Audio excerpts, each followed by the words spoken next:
हाँ बड़ा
good morning sir. Morning morning.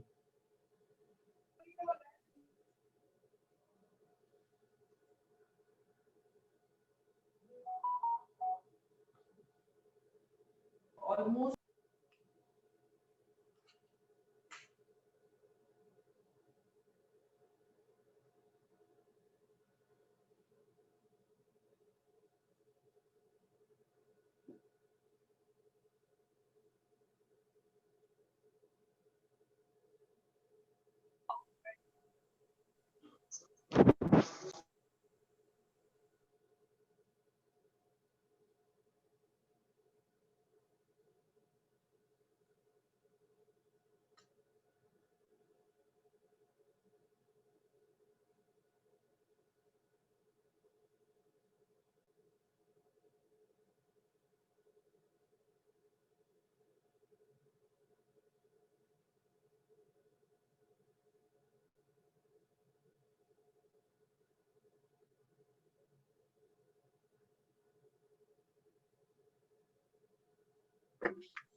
शुरू करें भाई, सब ऐड हो गए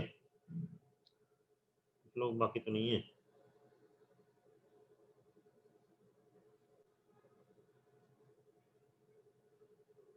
आज हम शुरू करेंगे मेजर ऑफ सेंट्रल टेंडेंसीज।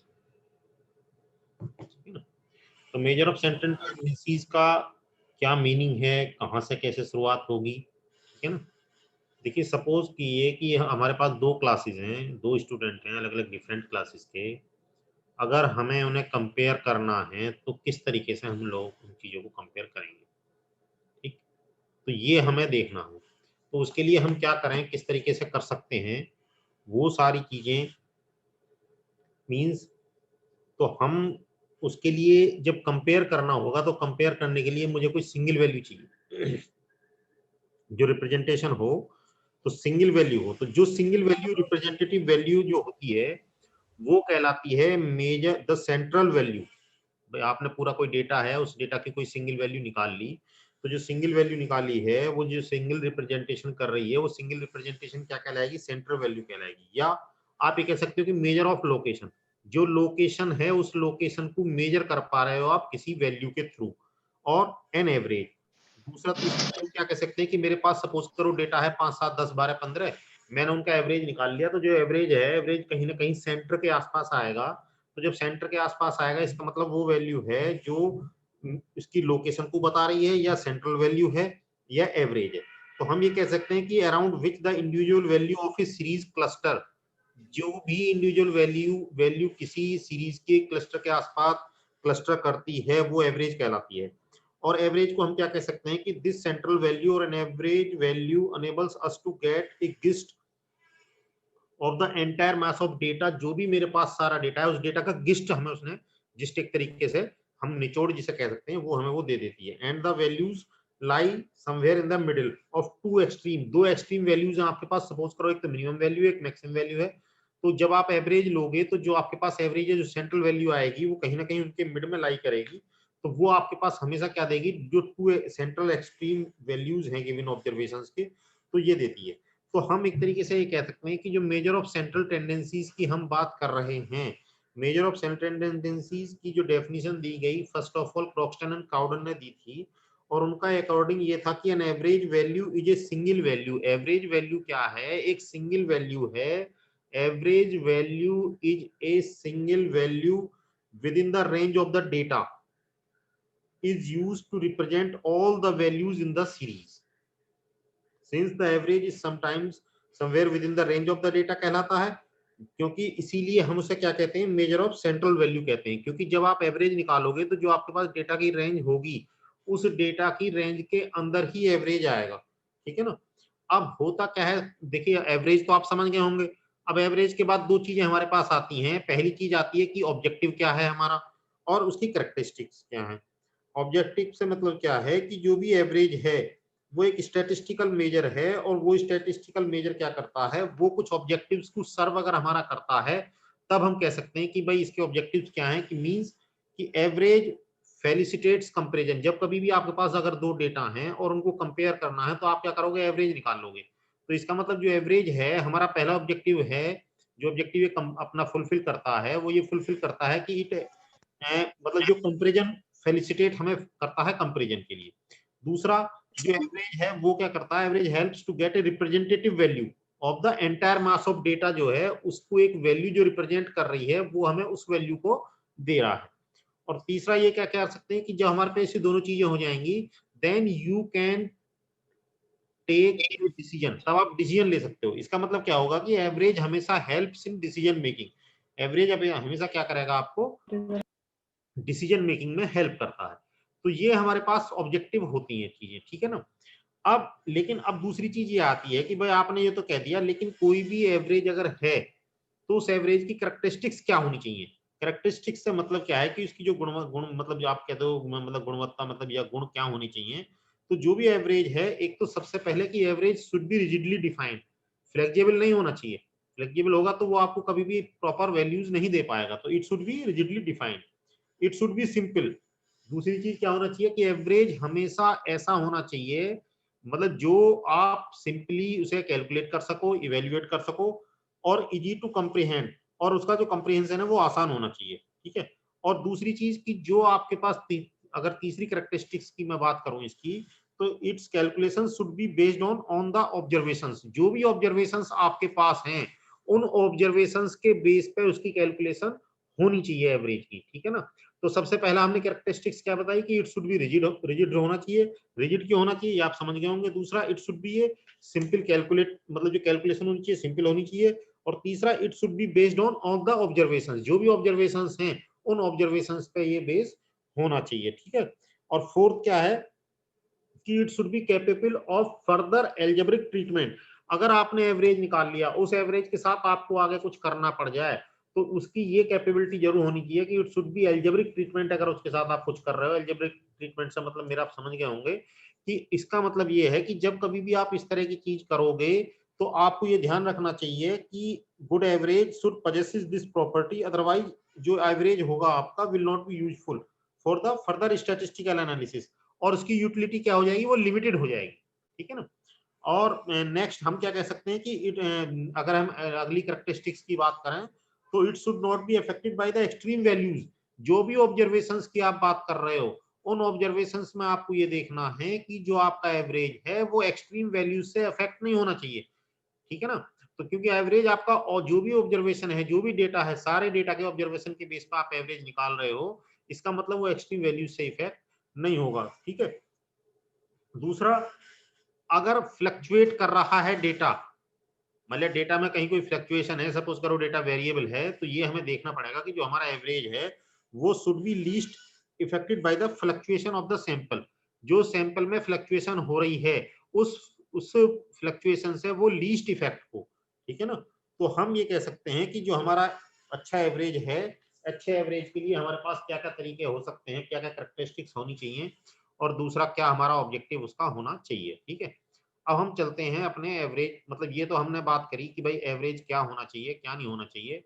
अब हमारे पास जो सेंट्रल टेंडेंसीज में एवरेज की हम बात कर रहे हैं, तो जब मैं एवरेज की बात कर रहा हूँ सेंट्रल टेंडेंसीज में, तो इसको हम क्या कर सकते हैं, इन स्टैटिस्टिक्स में अगर आप बात करोगे तो various type of averages are defined. बहुत सारे एवरेजेस हमें डिफाइन होते हैं, ठीक है ना। उस एवरेजेस में क्या डिफाइंड है,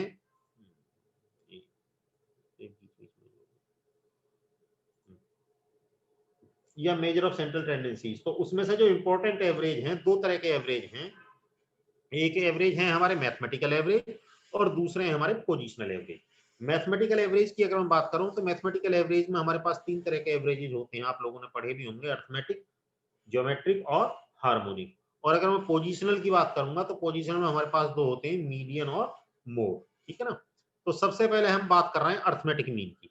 तो जब अर्थमेटिक मीन का क्या मतलब है कि अर्थमेटिक मीन से मतलब ये है मेरा कि अर्थमेटिक मीन के लिए जो भी हमारे पास टर्म्स हैं उन टर्म्स को हम सबसे पहले क्या करते हैं, ऐड करते हैं, ठीक है। To find the arithmetic mean add the values of all the terms and then divide sum by the number of terms. तो अगर आपको अर्थमेटिक मीन निकालना है तो जो भी टर्म्स है उनका सम कर लिया और जितनी नंबर ऑफ टर्म्स है उससे डिवाइड कर दिया, देन द कोशेंट, जो भी आपके पास कोशेंट निकल कर का आएगा वो आपका क्या कहलाएगा, अर्थमेटिक मीन कहलाएगा, ठीक है। तो there are be various methods to find the arithmetic mean. तो सबसे पहला मेथड क्या है, डायरेक्ट मेथड। डायरेक्ट मेथड का मतलब क्या होता है कि इस this individual series of observations, हमारे पास सपोज करो ऑब्जर्वेशंस है x1 x2 xn, then the arithmetic mean will be obtained by arithmetic mean is equal to sum of all the observations divided by the number of the observations, ठीक है। तो ये direct method है, और direct method क्या होता है, वो इंडिविजुअल सीरीज के लिए निकालने के काम आता है। दूसरा क्या है, शॉर्टकट मेथड। शॉर्टकट मेथड में हम क्या करते हैं, this method is used to make the calculation simpler. भाई जब आपके पास कैलकुलेशंस अगर ज्यादा बड़ा, यहाँ तो आपके पास जो इंडिविजुअल सीरीज अगर सिंपल है तो आप निकाल सकते हो, अगर आपकी इंडिविजुअल सीरीज ज्यादा बड़ी हो गई है तो आपको दिक्कत आएगी। तो उस केस में हम क्या करते हैं, शॉर्टकट मेथड यूज करते हैं। तो इस मेथड में हम क्या करते हैं कि this method is used to make the calculation simpler, means क्या करते हैं कि हमने एक एज्यूम्ड मीन मान लेते हैं, let A be the assumed mean, एक एज्यूम्ड मीन मान लिया जो हमारे पास डेटा है उससे, और एनी एज्यूम्ड जो भी नंबर्स हैं उनमें से, और फिर हम क्या करते हैं उस एज्यूम्ड मीन से डेविएशन निकालते हैं of the arithmetic mean. Deviation means कि जो भी हमारे पास ऑब्जर्वेशंस हैं x1 x2 xn, तो हर वैल्यू x माइनस ए मींस xi माइनस ए, जो भी ऑब्जर्वेशन होगा i1 i2 i की वैल्यू 1 2 3 कुछ भी हो सकती है, तो हम वो डेविएशन निकालते हैं। और डेविएशन को निकालने के बाद हम उस जो फ्रीक्वेंसी हमारे पास अगर होगी उस फ्रीक्वेंसी से मल्टीप्लाई करा, सबका सम करा, और ये नंबर ऑफ टोटल फ्रीक्वेंसी जो है उनका सम है। तो M mean is equal to क्या आ जाएगा, अर्थमेटिक मीन एक तरीके से A assumed mean plus summation F into D, means कि जो भी आपके पास डेविएशन था डिवाइडेड बाय एन, ठीक। तो ये हमारा पास क्या है, शॉर्टकट मेथड है। तीसरा मेथड हमारे पास क्या हो सकता है कि स्टेप डेविएशन मेथड निकालना। स्टेप डेविएशन मेथड का मतलब क्या है कि इस इन दिस में in a frequency table the class intervals अगर इक्वल विथ रखते हैं, ठीक है, और वो इक्वल विथ क्या है आपके पास, सपोज करो आई मान लें कहीं, ये देखिए दिस इज द मतलब नोटेशन लिया है मैंने, यहाँ आई ले लिया है, यू कैन टेक एच, कुछ भी अलग अलग बुक में अलग अलग नोटेशन हो सकता है, ठीक है ना।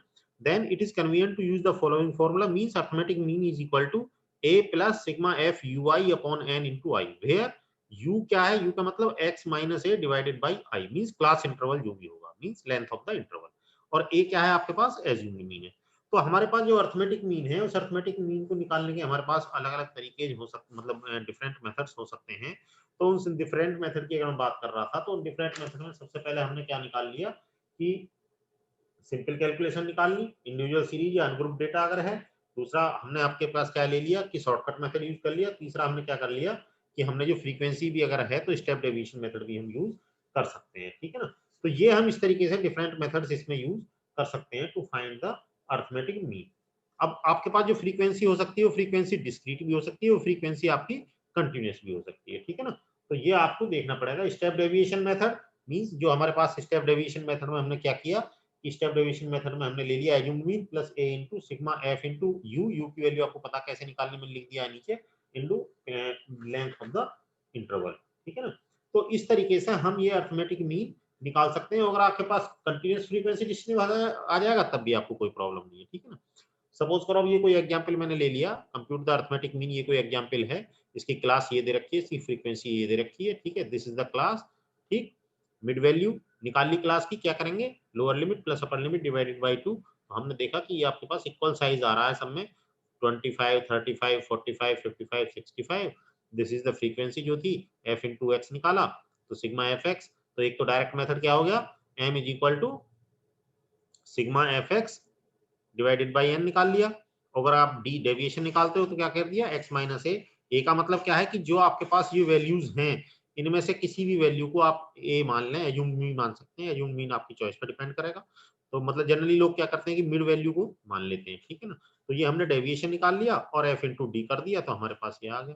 तो शॉर्टकट मेथड से हमने क्या करना था, एज्यूम मीन को हमने माना था ए इज इक्वल टू 45 और एज्यूम मीन मानने के बाद M is equal to A plus sigma F D divided by N, यहाँ से ये निकाल लिया। तो दोनों मेथड से देखा, यहाँ से 46 आएगा, यहाँ से 46 आएगा, ठीक है ना। तो ये हमारे पास सिंपल था एग्जाम्पल। अब दूसरा एग्जाम्पल जो स्टेप डेविएशन की मैंने बात करी थी, तो हमने यहाँ कह दिया आपसे कि compute the mean of the following frequency distribution using step deviation method. तो ये क्लास दे रखी है, फ्रीक्वेंसी दे रखी है। क्लास का मतलब क्या है कि 0 to 11, 11 to ये दे रखा है। मिड वैल्यूज निकालनी है आपने, फ्रीक्वेंसी निकाली, अब डेविएशन निकाला आपने, डेविएशन एज्यूम्ड मीन से। तो एज्यूम्ड मीन जो मान लिया, उसके बाद आप यहाँ से यू की वैल्यू निकाल रहे हैं। यू का मतलब क्या हो गया कि x minus A divided by length of the interval, ठीक है ना, ये साइज ऑफ द इंटरवल आप कह सकते हो, ठीक है। तो साइज क्या आ रहा है, 11 आ रहा है, तो हमने x माइनस ए ये कर रखा है, इसे 11 से डिवाइड कर दिया। तो ये value f into you frequency से, फिर इस u जो निकाला आपने, ये इसकी वैल्यू हमने इसमें मल्टीप्लाई कर दी, ठीक है ना। तो ये हम इस तरीके से यहाँ step by using the step deviation method. Step deviation method में सबसे पहले आपको क्या करना होगा, डिटरमाइन द एज्यूम्ड मीन निकालते हो, फिर डेविएशन निकालोगे फ्रॉम द एज्यूम्ड मीन से। डेविएशन निकालने के बाद जो डेविएशन d आया उसे common factor means length of the interval से डिवाइड कर दो, या फ्रीक्वेंसी से, मतलब उसके बाद डिवाइड करने के बाद क्या बन जाएगा आपके पास, मल्टीप्लाई स्टेप डेविएशन जो मिल गया उसे फ्रीक्वेंसी, कॉरस्पॉन्डिंग फ्रीक्वेंसी से मल्टीप्लाई करोगे, फिर जो भी फ्रीक्वेंसी आ जाएंगी उनका सम निकालोगे, और सम निकालने के बाद आप फॉर्मूला यूज करोगे तो you will get the arithmetic mean by using the step deviation method, ठीक है ना। तो स्टेप डेविएशन मेथड से इस तरीके से हम जो कॉमन अरिथमेटिक मीन है वो निकाल सकते हैं, ठीक है। अब हम बात करते हैं थोड़ा सा, अरिथमेटिक मीन निकाल लिया, अरिथमेटिक मीन के हमने आपको तरीके बता दिए कौन कौन से हो सकते हैं। स्टेप डेविएशन मेथड हो सकता है, शॉर्टकट मेथड हो सकता है आपके पास, और डायरेक्ट मेथड हो सकता है, ठीक है ना। अब हम बात करें थोड़ा सा इसकी मैथमेटिकल प्रॉपर्टीज की। मैथमेटिकल प्रॉपर्टीज का मतलब क्या है कि सबसे पहले जो भी हमारे पास अरिथमेटिक मीन की कुछ इंपॉर्टेंट मैथमेटिकल प्रॉपर्टीज हो सकती हैं। पहली प्रॉपर्टी की मैं बात करूं तो सम ऑफ द डेविएशंस आपने देखा of a given set of observations from the arithmetic mean is equal to 0। Means अगर मैं x माइनस एक्स बार कर रहा हूं तो इसका मतलब ये जो प्रॉपर्टी है ये पॉइंट ऑफ बैलेंस की बात करेगी, सेंटर ऑफ ग्रेविटी की बात करेगी, ठीक है। तो as the sum of the positive deviations from the arithmetic mean equal to the sum of the negative deviations, और आपके पास मीन क्या बन गया, वो 0 बन गया। तो इसका मतलब क्या हो जाएगा कि जो आपके पास जो भी sum of deviations of a given observations हैं from the arithmetic mean is equal to 0।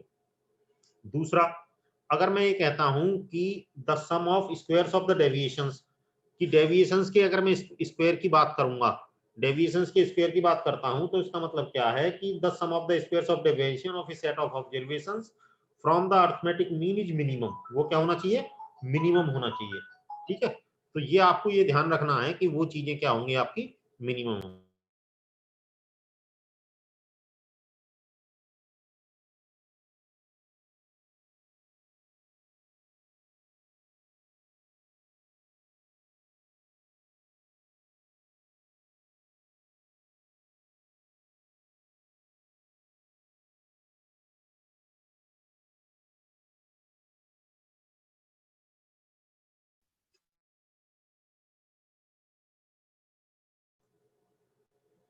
दूसरा, तो हम क्या कहें कि सम ऑफ स्क्वायर डेविएशंस अगर हम set of observations from arithmetic mean से देखते हैं तो वो क्या होना चाहिए, मिनिमम होना चाहिए। दूसरा, तीसरी प्रॉपर्टी में मैं ये कह सकता हूं कि अगर कोई भी वेरिएबल है x, उसको मैं इंक्रीज करूं या डिक्रीज करूं किसी भी कांस्टेंट वैल्यू से, तो जो अर्थमेटिक मीन ऑफ ऑब्जर्वेशंस का है जो ऑब्टेन कर रहे हो वो भी इंक्रीज या डिक्रीज होगा by the same constant. Means कि सपोज करो मेरे पास ऑब्जर्वेशंस हैं, उन ऑब्जर्वेशंस में मैं प्लस माइनस बी कर दूं या तो एक कांस्टेंट ले लूं बी, उसे ऐड कर दूं या उसे आपको सब्सट्रैक्ट कर दूं, तो आप ये देखोगे जो मीन वैल्यू आएगी उसमें भी उस बी का अकॉर्डिंग हो जाएगा। ठीक है ना। नेक्स्ट प्रॉपर्टी की अगर मैं बात करूं तो मैं कह सकता हूं कि the values of the variables X are multiplied और डिवाइडेड बाय ए कांस्टेंट। ठीक है, या तो मैं मल्टीप्लाई करूं या डिवाइड करूं। अभी मैं उससे पहले बात कर रहा था एडिशन या सब्सट्रैक्शन की। तो फोर्थ प्रॉपर्टी तो अर्थमेटिक मीन जो भी न्यू ऑब्जर्वेशंस का होगा वो can be obtained by multiplying और dividing the initial arithmetic operation of the same constant. तो आप जो कांस्टेंट अगर आपने पूरे जो भी ऑब्जर्वेशंस थे उन ऑब्जर्वेशंस में आपने किसी कांस्टेंट की मल्टीप्लाई कर दो या किसी कांस्टेंट से डिवाइड कर दो तो वो सेम उसके जो अर्थमेटिक मीन है उसी के अकॉर्डिंग आपका चेंज हो जाएगा। ठीक है ना। उसके बाद अगर आप मैं ये कहता हूं नेक्स्ट प्रॉपर्टी के बारे में कि arithmetic mean and the number of observations, arithmetic mean निकाल लिया, कुछ नंबर ऑफ ऑब्जर्वेशंस हैं, अब आपके पास दो या दो से ज्यादा रिलेटेड ग्रुप हैं। ठीक है, तो उनको कैलकुलेट करने के लिए अर्थमेटिक मीन का है तो हम ये क्या करते हैं कि हमारे पास जैसे सपोज करो दो ग्रुप हो गए, एक x1 है एक x2 है, उसके लिए n1 है दूसरे के लिए n2 है। तो x12 मींस कंबाइंड मीन। अगर आप कंबाइंड मीन की बात कर रहे हैं तो जो combined mean of two groups का वो निकलेगा क्या, पहले का number n1 into x1 plus n2 into x2 means x1 बार x2 बार आपके मीन कह सकते हो अपॉन x1 प्लस x2। मतलब पहला ऑब्जर्वेशन जिसका मीन x1 बार आया उसका नंबर ऑफ ऑब्जर्वेशंस n1 है, दूसरा मीन x2 बार आया उसका नंबर ऑफ ऑब्जर्वेशंस क्या है n2 है। तो कंबाइंड मीन अगर आपको निकालना है दो ग्रुप का तो ये निकाल लो। अगर आपके पास तीन ग्रुप हो जाए तो तीन का निकाल दोगे। अगर आपके पास इसी तरीके से तो हम जो भी यूजुअल अगर आपके पास सपोज करो ये कहते हो कि n हो गई जी, तो n के लिए क्या हो जाएगा n1 x1 बार n2 x2 बार n3 x3 bar upon n1 plus n2 plus 3 n के जितने भी ग्रुप आप बना दोगे उतना आपके पास ये बन जाएगा। ठीक है, तो ये हमारे पास कुछ मतलब प्रॉपर्टी है। अभी एक बहुत इंपॉर्टेंट प्रॉपर्टी के बारे में बात मैं करूंगा अभी। तो मैंने यहाँ अभी आप देखोगे नीचे कि प्रॉपर्टीज ऑफ अर्थमेटिक मीन के बारे में बात कर रहा था जहाँ, तो algebraic sum of the deviation of their arithmetic mean is 0। ठीक है, तो ये प्रूफ कर रखी है। ठीक है, तो आप इसका प्रूफ यहाँ से देख सकते हैं, फिर इसके क्वेश्चंस वगैरह हमने कर रखे हैं। ठीक है, तो बाकी प्रॉपर्टीज आपको अपने आप देखनी है, मैंने कुछ बता दिया है। अब एक और इम्पोर्टेंट चीज है, वो इम्पोर्टेंट चीज क्या है कि अगर सपोज करो करेक्टिंग द अर्थमेटिक मीन, जो अर्थमेटिक मीन था उसे आप करेक्ट करना है। करेक्ट इन द सेंस कि आप ये कह सकते हो कि अगर for correcting the incorrect mean value of the mean, अगर कोई तो फर्स्ट सबसे पहले आप क्या करोगे करेक्टेड देखोगे सिग्मा एक्स, फिर या सिग्मा एफ एक्स। अगर आपके पास इंडिविजुअल डेटा है तो सिग्मा एक्स हो जाएगा, अगर आपके पास फ्रीक्वेंसी है तो सिग्मा एफ एक्स हो जाएगा, इन केस ऑफ डिस्क्रीट या कंटिन्यूस जैसा भी केस आपके पास है। ठीक है, तो सबसे पहले क्या करोगे for this we subtract the wrong item, जो रॉन्ग आइटम है उसे माइनस करोगे फ्रॉम द इनकरेक्ट, जो भी इनकरेक्ट मीन है उससे, and add to the correct item, और जो करेक्ट आइटम है उसे ऐड करोगे, and finally on dividing the corrected sigma x by a number of observations we get the corrected mean। तो हम इस तरीके से करेक्टेड मीन मिल जाएगा। अगर मैं कहूं कि सपोज करो एक किसी क्लास में 80 स्टूडेंट थे और 80 स्टूडेंट का हमने देखा कि उनके एवरेज मार्क्स 40 आ रहे थे, लेकिन बाद में हमें ये पता लगता later it was discovered that is score of 54।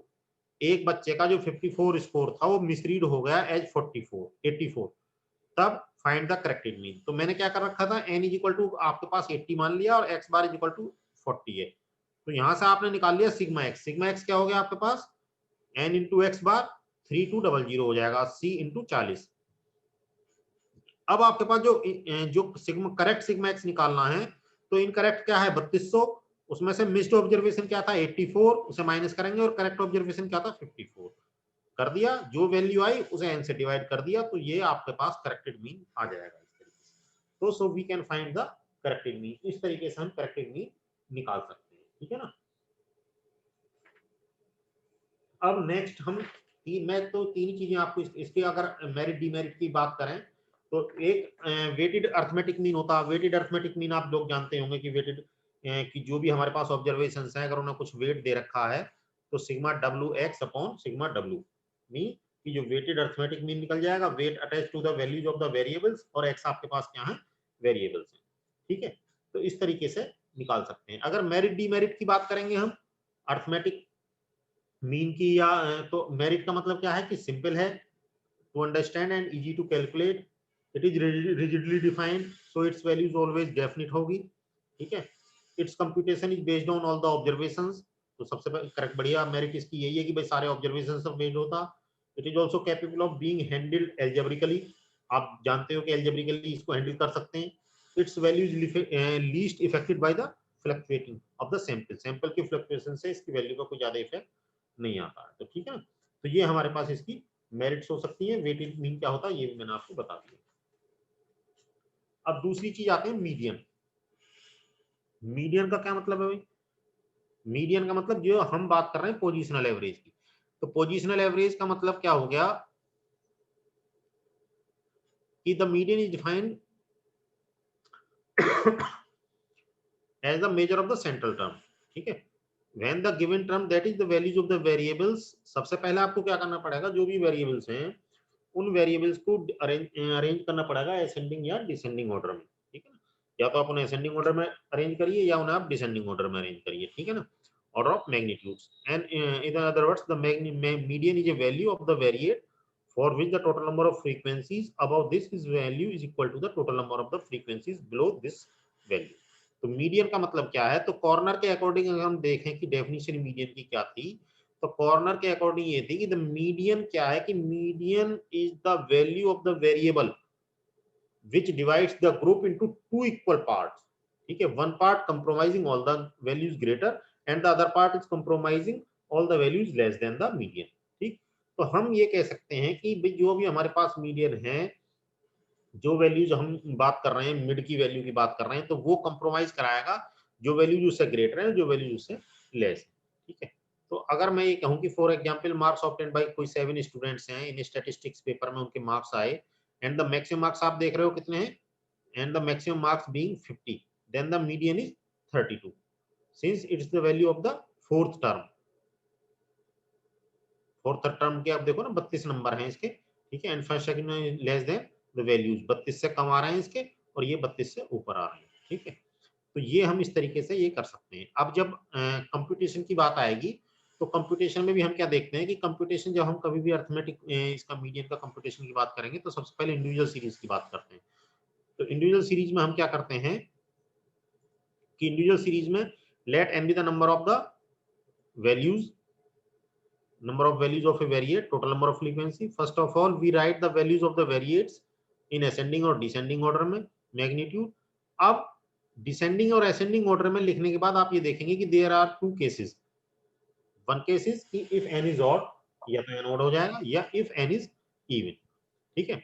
if n is odd then the value of n plus क्या हो जाएगी, n plus 1 by 2h term जो होगी वो आपको मीडियन दे देगी। और अगर n आपके पास इवन है देन टू सेंट्रल टर्म्स आपको देखनी पड़ेंगी, कौन कौन सी, एक तो n by 2h और n plus 1 by 2h। तो इन दोनों का जो मीन होगा वो आपको the mean value of these two values give the median, it will give you the median, ठीक है। तो ये हमारे पास अगर इंडिविजुअल सीरीज है या कोई अनग्रुप डेटा है तो उसके मीडियन हमें निकालनी है, तो उससे पहले असेंडिंग या डिसेंडिंग टर्म में करेंगे, फिर n की वैल्यू देखेंगे कि n आपका ऑड है या इवन है, उसके according you can find out the median, ठीक है। और अगर कंटिन्यूअस सीरीज है मींस ग्रुप सीरीज है देन उसके लिए मीडियन के लिए फॉर्मूला क्या होता है, l plus n by 2 minus cf upon f into i, where md का मतलब क्या होगा मीडियन, l का मतलब क्या होगा lower limit of the median class, cf का मतलब क्या होगा total of all frequencies before the median class जो है उससे पहले की frequencies, f frequency of the median class और i width of the class, जो क्लास है उसकी जो ये आप ये कह सकते हो कि लेंथ ऑफ द इंटरवल या i जो क्लास इंटरवल होगा, ठीक है। तो ये हमारे पास दो तरह की चीजें हो सकती है कि अगर आपके पास ग्रुप डेटा है तो, अगर अनग्रुप डेटा है तो हम किस तरीके से मीडियन निकाल सकते हैं, इंडिविजुअल सीरीज अगर आपके पास आ रही है या ऐसी सीरीज आ रही है, ठीक है ना। तो ये आप मीडियन निकाल सकते हैं। हम न्यूमेरिकल एग्जांपल देखते हैं। सपोज करो हमारे पास ये कोई डेटा दे रखा 1991 का सेंसस हमने ले लिया, तो ये वैल्यूज है, फर्स्ट हमने अरेंज करा इन टर्म्स को, अरेंज करने पर टर्म हमारे पास आ गई, हमने देखा n इक्वल टू 10 आ रहा है, तो 10 का मतलब n इज इवन, इवन है तो देयरफॉर मीडियन क्या होगी n by 2 और n by 2 plus 1 दोनों टर्म देख ली, उन दोनों टर्म में हमने देखा फिफ्थ टर्म पे क्या है ये और सिक्स टर्म पे क्या है ये, दोनों को ऐड करा और दोनों को ऐड करने के बाद हमारे पास ये वैल्यू आ गई। अब अगर हमारे पास ये है फ्रीक्वेंसी, तो हमारे पास ये कम्युलेटिव सबसे फर्स्ट ऑफ ऑल ये रेंज हमारे पास क्लास इंटरवल दे रखे हैं, वेजेस इन द रुपीज और नंबर ऑफ वर्क। ठीक है, वेजेस मतलब क्या, हम किसको कितनी मजदूरी दे रहे हैं उस तरीके से हमने देख लिया है। वेजेस ये दे रखे हैं, नंबर ऑफ वर्क है, कम्युलेटिव फ्रीक्वेंसी निकाल ली 22, फिर 22 में 38, 38 में 60 में 30, 06 में 35, 141 में 20 जोड़ करके हमारे पास अगर आप ये देखोगे टोटल फ्रीक्वेंसी में 161 आएगा लास्ट में का सम जो आएगा। n इज इक्वल टू 161 आ गया। अब 161 n ऑड है तो क्या होगा n प्लस 1/2। n प्लस 1/2 का मतलब 81st टर्म, 81st टर्म का मतलब 81वां पद तो देखना पड़ेगा। 81वां पद कहाँ पड़ेगा आपका, किस उसमें पड़ेगा ये देखना पड़ेगा हमें। तो हमारे पास 106 से 106 है ये, ठीक है ना। 106 से 100 पहले जो हमारे पास 60वां है वो, ठीक है। तो हमने ये देख लिया, इसका मतलब जो हमारे पास रेंज आ रही है वो 20 से 30 वाली में आ रही है, 60 से ज्यादा 106 इस रेंज में आ रही है। इससे पहले वाली मीडियम क्लास देखते हैं, तो M D is equal to L plus lower limit क्या होगी 20 प्लस n/2, n का मतलब 161/2 minus C F cumulative frequency 60 होगी इससे पहले वाली क्लास की, ठीक है, अपॉन उसके बाद ये फ्रीक्वेंसी 46 और length of the interval is 10। तो मैंने ये देखा कि मेरे पास क्या आ गया 20 प्लस 205 अपॉन दिस, ठीक है ना। तो ये हम इस तरीके से कर सकते हैं।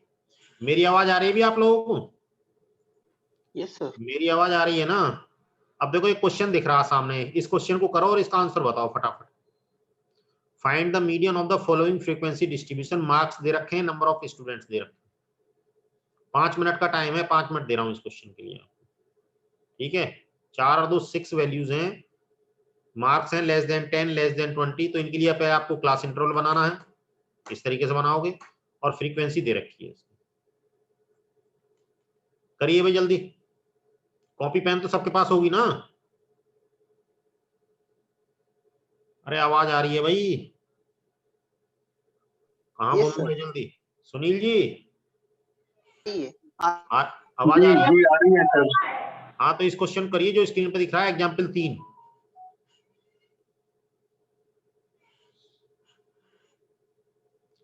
करो जल्दी इस क्वेश्चन करो भाई।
Thirty point two.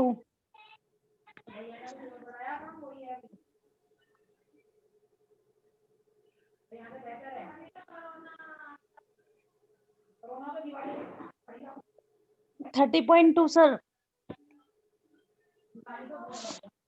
Third hello 30.2 आया सर आंसर।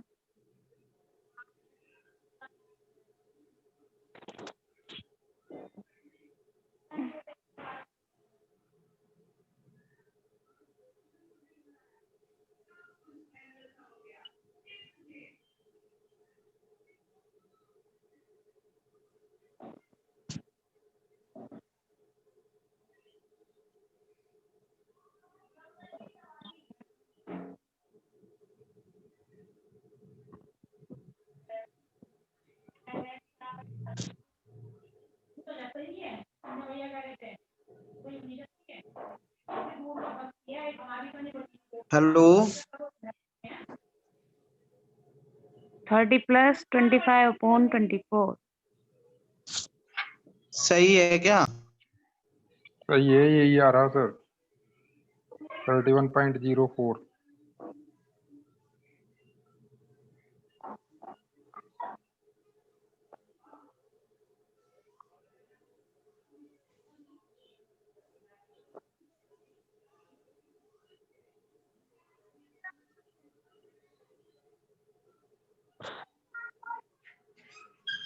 थर्टी 31.0417. क्या आंसर आ रहा बेटा? 31.04 31.04 आया सर। अभी देखते हैं। देखो पहले तो हमने क्लास इंटरवल बना दिया, कम्युनिटी फ्रीक्वेंसी डिस्ट्रीब्यूशन टेबल बना दी, ठीक है। चलिए ना 0 to 10, 0 to 10 लिया तो आपके पास कितनी आ गई 15, फिर 10 to 20 में कितनी रह जाएगी वो फ्रीक्वेंसी? बोलो भाई। जी सर। 20 रह गई ना? जी सर, जी सर। तो ये आ गई आपके पास। फिर n n की वैल्यू क्या आई 125, 125 ओड है तो मीडियन क्या होगी? मेजर ऑफ 125 प्लस 1 मतलब 63 टर्म आ गई।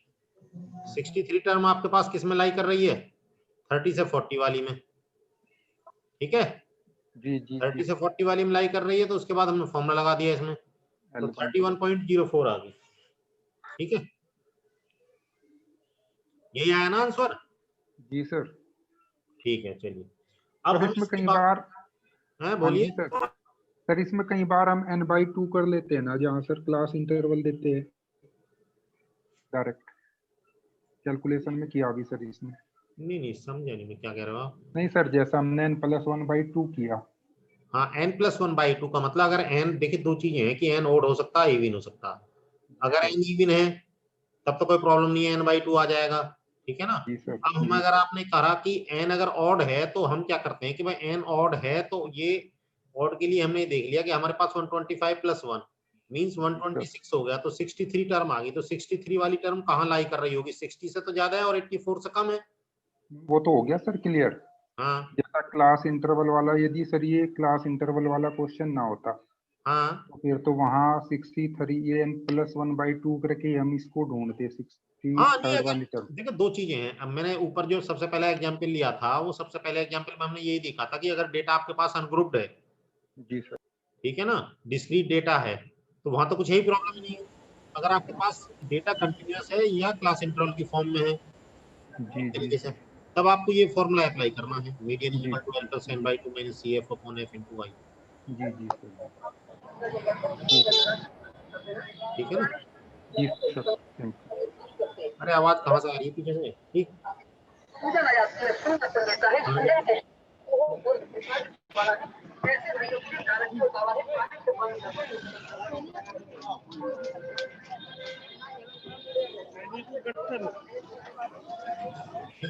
अब हम बात करते हैं, जैसे हमने अलजेब्रिक प्रॉपर्टीज की बात करी थी मीडियन की, मीन की, इसी तरीके से मीडियन की अलजेब्रिक प्रॉपर्टीज। तो अलजेब्रिक प्रॉपर्टी जो मीडियन में सबसे पहला क्या है कि मीडियन क्या है? एवरेज पोजीशन, मींस कि ये आपके पास जो डेटा होगा ये पोजीशन बताता है आपको, ठीक है ना। पोजीशनल मैंने बताया कि आपको दो तरह की चीज थी एवरेज, एक तो एवरेज, दूसरा पोजीशनल एवरेज। पोजीशनल एवरेज में हमारे पास दो थी, मीडियन और मॉड। तो मीडियन क्या है? Average of position. और दूसरी चीज इसकी क्या है, जो अगर मैं अलजेब्रिक प्रॉपर्टीज की बात करूं तो जो भी आपके पास एब्सोल्यूट डेविएशंस हैं, ऑब्जर्वेशंस है from the median is list, means हम ये कह सकते हैं कि जो भी एब्सोल्यूट डेविएशन ऑब्टेन्ड होंगे तो उनके हम उन्हें क्या मानते हैं, उनकी हम एब्सोल्यूट वैल्यू लेते हैं, उनके जो प्लस और माइनस साइन है हम उन्हें क्या कर देते हैं? इग्नोर कर देते हैं। तो mod of x minus x बार एक तरीके से आप ये कह सकते हो, मींस x माइनस मीडियन या जो भी होगा, ठीक है ना। अब मेरिट डिमेरिट की बात करें तो मेरिट में क्या हो गया? इजीली कैलकुलेट है, एडजस्टेबल है, ट्रूली डिफाइंड एवरेज है, central position of the data जो भी है। Median can be defined for qualitative data, qualitative data के लिए भी आप कर सकते हो। It is not affected by the extreme observations. The value of median can also be located graphically. आपने देखा हो ग्राफ भी तो ड्रॉ करते हैं मीन मीडियन मोड तीनों के, तो और median specially useful in case of open and distribution अगर आपके पास कहीं है तो वहां ये यूजफुल है, ठीक है ना। अब डीमेरिट में कंटीन्यूअस सीरीज अगर है तो जो भी आपके पास जब कंटीन्यूअस सीरीज है तो जब आप मीडियन कैलकुलेट कर रहे हो तो वो एक तरीके से इंटरपोलेशन फॉर्मूला यूज कर रहे हो। एंड और अगर आपके पास ये मीडियन की सबसे बड़ा डीमेरिट क्या है कि it is not capable of further algebraic treatment. अगर आपको फर्दर एल्जेब्रिक कोई ट्रीटमेंट करना है तो वो आपके पास इसमें मीडियन में नहीं कर सकते हो, ठीक है ना। और एक चीज और भी है कि जो मीडियन है वो मीडियन जो भी ऑब्जर्वेशंस हैं उन सारे ऑब्जर्वेशंस पे बेस नहीं होती है, ठीक है ना। तो ये सब चीजें हैं, ये डीमेरिट के फॉर्म में आती है इसकी, डीमेरिट ऑफ द मीडियन। अब अगर पोजिशनल की बात करोगे कि पोजिशनल कैसे हैं, तो जो मैंने अभी फॉर्मूला यूज किया तो आपने देखा क्वार्टाइल पढ़े होंगे, ठीक है ना। RH quartile, percentile, decyl means कि जो भी वैल्यू है, अगर आरएच क्वार्टाइल की बात कर रहे हो तो आर इंटू जो मतलब क्वार्टाइल मींस n+1/4। तो जो भी आपके पास डेसाइल है तो 10 हो जाएगा, परसेंटाइल है तो 100 हो जाएगा। तो ये होते हैं, ये मैं आपको आगे बताऊंगा अभी, है ना। अब तीसरी जो पोजिशनल वैल्यू की हम बात कर रहे थे वो बात कर रहे थे मोड की। तो जो वर्ड मोड है is form by the French word से आया है ला मोड। ला मोड मींस कि इन फैशन। आपने देखा होगा ना कि भाई ये आप बहुलक कहते हो, मतलब बारंबारता जिसकी फ्रीक्वेंसी सबसे ज्यादा होगी वो मोड, इस तरीके से जो हम पढ़ते थे अब तक। तो वर्ड मोड जो है फ्रॉम फ्रेंच वर्ड से आया ला मोड, और जिसका मीनिंग है फैशन। तो मैं जो इसके according to doctor A L Bowley ने जो डेफिनेशन दी, उस डेफिनेशन के अकॉर्डिंग क्या था कि the value of the graded quantity in a statistical group at which the number registered are most numerous is called the mode or the position of the greatest density of the predominant value। तो आप ये जो भी value है जो maximum frequency जा रही है वो आपको क्या बताती है, मोड को बताती है।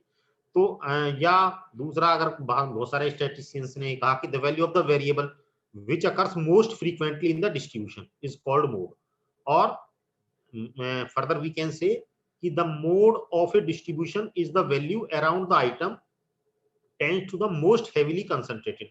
तो जो ये भी कंपनीज हैं एक तरीके से मोड पे, ये भाई जो आपको ये लगता है कि ये आइटम ज्यादा बिक रहा है तो उसकी फ्रीक्वेंसी ज्यादा है, तो उससे वो एक तरीके से मोड का एग्जांपल हो सकता है, रियल लाइफ एग्जांपल। तो मोड का मतलब क्या होगा कि mode is the that value और size of the variate for which the frequency is maximum और the point of the maximum frequency, ठीक है। तो और या the point of maximum density, in other words we can say कि the mode is a maximum ordinate of the ideal curve which gives the closest fit to the actual distribution, जो भी होगा, ठीक है ना। अब हम कंप्यूटेशन के मेथड में सबसे पहले वही कि व्हेन द वैल्यूज और measures of all terms are given, in this case the mode is the value of the size of the item term और item which occurs frequently. Suppose करो मैंने नंबर ऑफ ये जूतों के size दे रखे हैं, ये फ्रीक्वेंसी दे रखी है।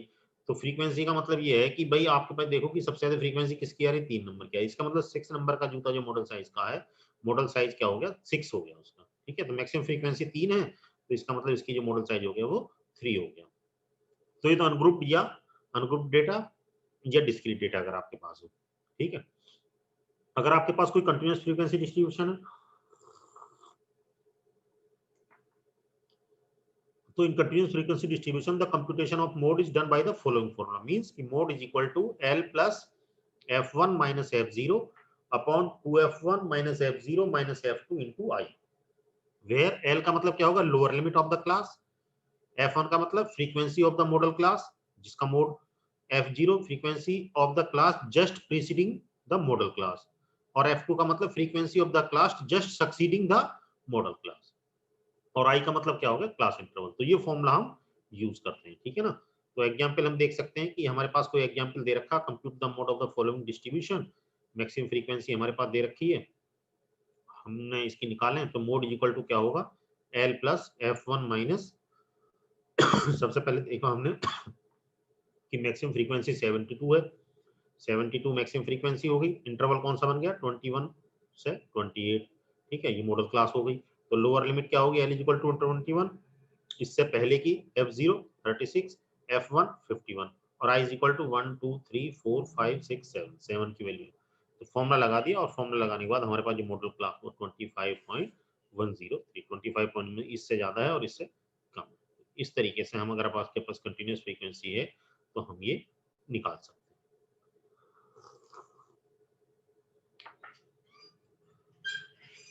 क्या है?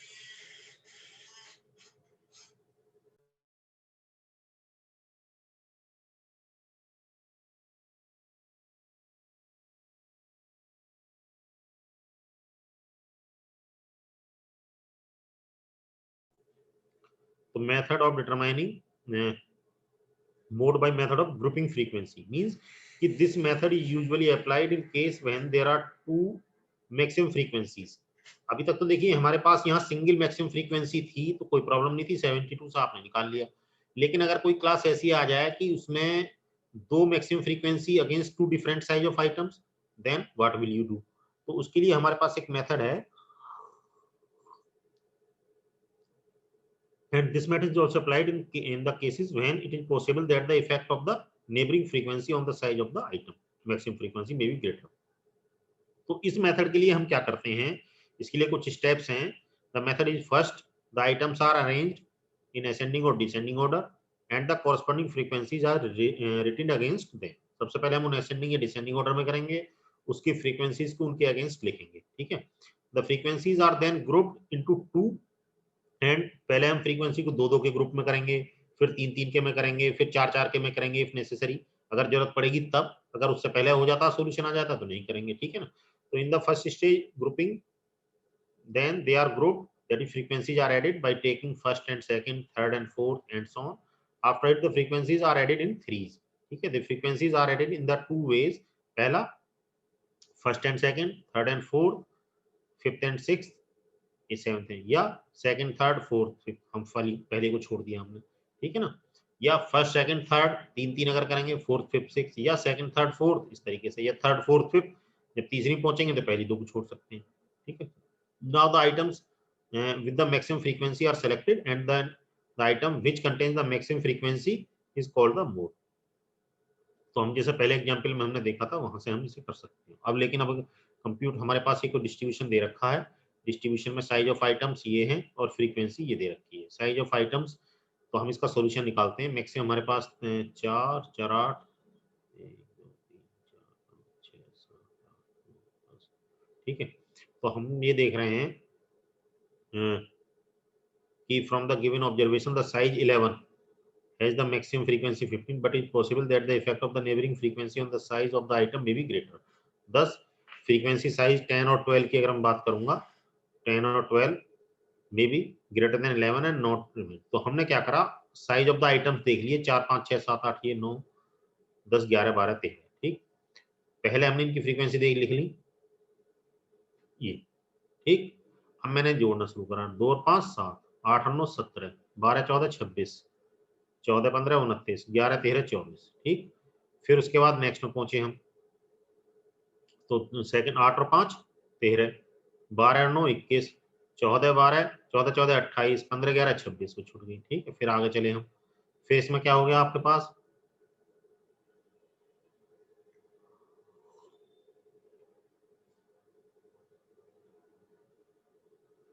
पांच तीन तीन जोड़ दिए, तीन तीन में हमने क्या कर दिया, 2 5 7 8 15, फिर 14 12 26 9 35, ठीक, 14 15 40, फिर इस तरीके से जोड़ दिया। तो हम ये जोड़ते चले गए, तो हमारे पास हमने देखा कि जब लास्ट में पहुंचे तो हमारे पास दो वैल्यू बची, तो 43 आया। तो 43 को हम फिर वापस जाकर शुरू करेंगे कि हमारे पास जो वैल्यूज आई थी वो किस तरीके से किस किस में सबसे ज्यादा देखी हमने, ठीक है। तो ब्रैकेट हमें विच ग्रुप्ड, तो we shall find the size of the items, column size of the items having the maximum frequency. तो हमारे पास मैक्सिमम फ्रीक्वेंसी किस किस की रही, हर एक में देखते चले जाएंगे। तो यहां से हमारे पास सबसे ज्यादा जो रही है, साइज 8 अकर्स 1 टाइम, इसमें देख लेंगे हम। साइज 9 अकर्स कितने time, 3 time. Size 10 occurs 5 times, 11 कितना, 12 कितना, 1 टाइम। सो सबसे ज्यादा टाइम 10 टाइम्स जो है वो 5 टाइम्स अकर हुआ है, ठीक है ना, 10 अकर्स 5 टाइम्स, ठीक। तो इसका मॉडल साइज जो हो गया, क्या हो गया, वो 10 हो गया, ठीक है। तो इस तरीके से हम निकाल सकते हैं मोड के बारे में, कि मोड की अगर हम बात करेंगे तो मोड कैसे हम निकाल सकते हैं, ठीक है ना। अब 3 चीजें निकाली हमने, एक हमने निकाली मीडियन, एक निकाला मीन और एक निकाला मोड, ठीक है। तो for asymmetric distribution the relation क्या होता है कि mean minus mode is equal to 3 mean minus median. तो यहां से हमें एक अप्रोक्सीमेटली एक रिलेशन मिल जाता है इन तीनों के बारे में कि मोड जो होगा वो 3 मीडियन माइनस 2 मीन, ठीक। तो if in symmetrical asymmetrical curve the area on the left of the greater than the area of the right, mean less than median less than mode, तो ये आपके पास ये एक तरीके से आप ये देख सकते हो कि ये मीन है, ये मीडियन है और ये मोड है। मीन से छोटा मीडियन, मीडियन से छोटा मोड। तो ये हम यहाँ से भी आप देख सकते हो ग्राफिकली, ये हमारे पास मोड है, ये मीडियन को रिप्रेजेंट कर रहा है, ये मीन को रिप्रेजेंट कर रहा है, ये मोड मीडियन मीन को रिप्रेजेंट कर रहा है। तो symmetrical curve the area of the left of the mode is less than the area of the right on the sense, ठीक है ना। तो हम इस तरीके से ये कर सकते हैं, ठीक। ज्योमेट्रिक मीन आप लोग जानते होंगे, जितने भी हैं ज्योमेट्रिक मीन वगैरह, हमने 3 तरह की सीरीजें पढ़ी हैं, अर्थमेटिक प्रोग्रेशन, ज्योमेट्रिक प्रोग्रेशन और हार्मोनिक प्रोग्रेशन। तो हम ज्योमेट्रिक मीन वगैरह निकालते थे, कैसे निकालते थे, ठीक है। यहाँ ये मैंने दे रखा है, इसके डिटेल में मैं नहीं जाऊंगा, हमें केवल 3 चीजों पे ज्यादा फोकस करना, मीन, मीडियन, मोड पे, सेंट्रल टेंडेंसीज के बारे में हमें बात करनी थी, ठीक है ना। सिंपल है, यहाँ से थोड़ा आज के बाद से जब कल से हमारी क्लास शुरू होगी तो थोड़ा सा चीजें टफ शुरू होंगी। अभी तक तो सिंपल है सारा, जो स्टैटिस्टिक्स थी। हार्मोनिक मीन क्या होता है ये मैं आपको शेयर कर दूंगा, तो यहाँ से आप इसमें न्यूमेरिकल एग्जाम्पल वगैरह आप। दूसरा मैंने आपको पार्टीशन वैल्यूज की बात करी थी। पार्टीशन वैल्यूज का मतलब है कि the values of the variate are arranged in ascending और descending order of the magnitude, then we have seen above median median is that the value of the variate which divides the total frequencies into equal parts, ठीक है। Similarly the given series can be divided into 4 into 10 into 100, तो ये हम partition values partition कर सकते हैं। अब अगर क्वार्टाइल कर रहे हो तो क्वार्टाइल का मतलब क्या होगा, n/4, या थर्ड तो 3n/4, ठीक है ना।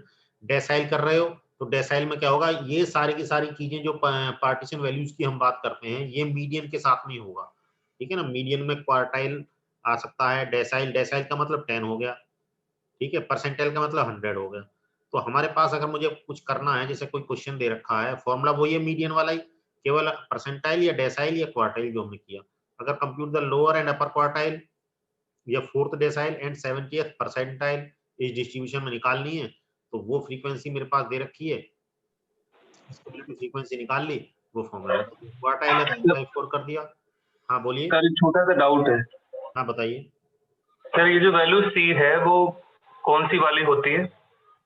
नहीं, देखिए जो पार्टीशन वैल्यूज हैं, मान लिया सपोज करो हमने क्या कहा कि ये फिगर में आप देख रहे हो मीडियन है, अभी फिगर थी ना, एक फिगर दिख रहा है, एक मिनट, ये मीडियन है, ठीक है जी। तो अब आप पार्टीशन कर रहे हो उसका। पार्टीशन मींस कि जो आपके पास जो भी एरिया है उसको क्वार्टाइल मींस 4-4 के पार्ट में कर सकते हो। जो आपके पास फ्रीक्वेंसी थी n डिवाइडेड बाय 4 कर दिया आपने, या 10th मींस डेसाइल कर दिया, या परसेंटाइल मींस 100 के पार्टीशन आप कर रहे हो। तो जो हम पार्टीशन वैल्यूज की हम बात कर रहे हैं, जो भी हमारे पास एरिया है, जो भी वैल्यूज हैं, जो भी वेरिएट्स हैं, वो असेंडिंग या डिसेंडिंग ऑर्डर जिसमें भी हैं, ठीक है ना। तो जो उनकी मीडियन वैल्यूज है, मीडियन वैल्यूज का मतलब जो टोटल फ्रीक्वेंसीज को 2 इक्वल पार्ट में डिवाइड करती है, एक अब जो आपके पास वो जो सीरीज है, उस सीरीज को आप कहते हो, मैं 2 में नहीं करता जी। मीडियन एक तरीके से क्या बता रही है, मीडियन की डेफिनेशन में मैंने आपको शुरू में बताया कि हमने क्या कर दिया, एक तो ग्रेटर वैल्यूज ले ली, एक लेस देन वैल्यूज ले ली, तो फिर 2 हमने डिवाइड करे थे ना पार्ट। अब हम ये कह रहे हैं कि जो गिवन सीरीज है उस सीरीज को आप इनटू 4 में कर सकते हो। 4 का मतलब क्वार्टाइल हो गया। आपने कहा नहीं जी मैं तो उसे 10 में करता हूँ, 10 का मतलब क्या होगा, डेसाइल होगा। किसी ने कहा मैं 100 में करता हूँ, तो क्या होगा, परसेंटाइल हो गया, ठीक। तो आप जो भी गिवन सीरीज है, that given series can be divided into 4s into 10s into 100s। तो जो फॉर्मूला है आपके पास, जो फॉर्मूला था निकालने का, उस फॉर्मूले में उसी के कॉरेस्पॉन्डिंग चेंज हो जाएगा।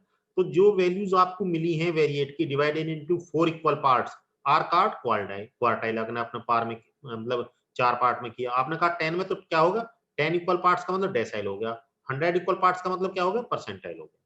तो जो पार्टीशन वैल्यूज हैं वेरिएबल्स की, तो उन पार्टीशन वैल्यूज को हम अलग अलग जैसे डिवाइड कर रहे हैं, इसी के अकॉर्डिंग नोमेनक्लेचर उनका हो जा रहा है, ठीक है ना।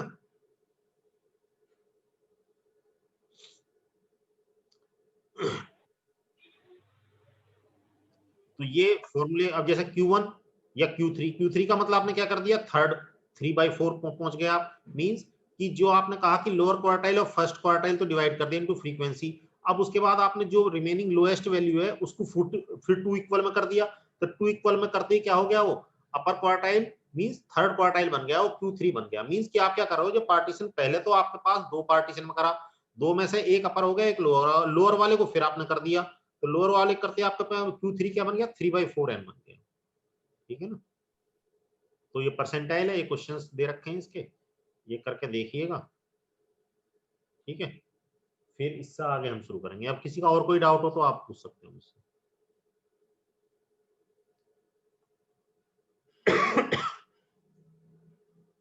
ठीक है भाई, किसी को कोई पूछना हो, कुछ डाउट हो तो बताइए।